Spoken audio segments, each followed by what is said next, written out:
Presented by Muskan Music.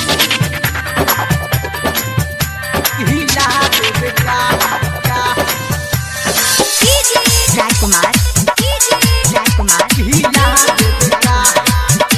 Mixed by Muskan Music. Bhagwati पोखर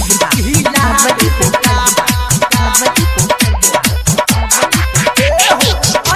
बंगाल से नाचे ये गोरखी सबके देखा दे बेटा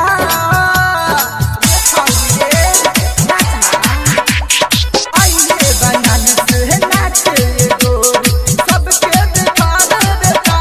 पतरा को दुनू हिला दे बेटा सवरा को गुब्बारा हिला दे बेटा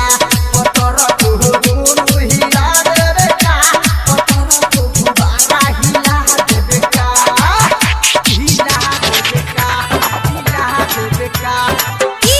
राजकुमार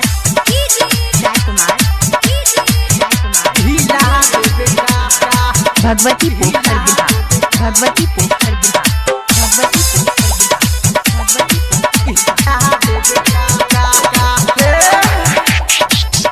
रात भर के जान तू गोरी किनके देखा लालवानी तोहरे लामूरी रे खाली रात भर के जान तू गोरी किनके देखा लालवानी जाना चूरा मूरी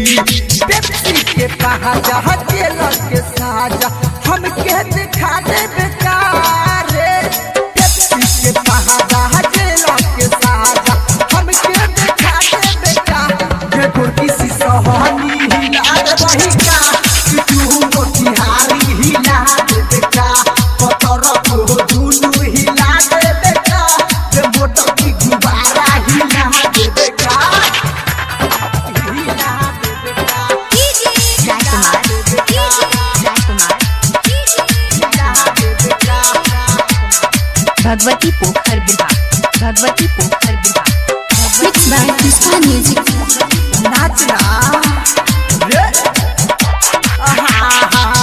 नाच खातिर आई लबारे कान्हू पर गाँव में चंदन चौकी के नुकाने पपनी के छाव में नुकाने रे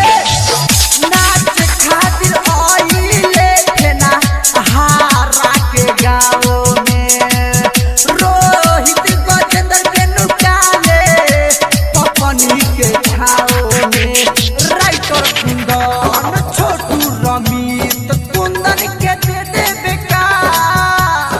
राइटर नीरज आर्यन अक्षय विकास पटल के दे दे बेकार के रागनी मनी सब के दे दे बहिका कि तू मोतिहारी हिला दे बहिका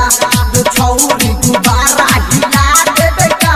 कि तू बिनटका हिला दे बेका Muskan Digital Recording.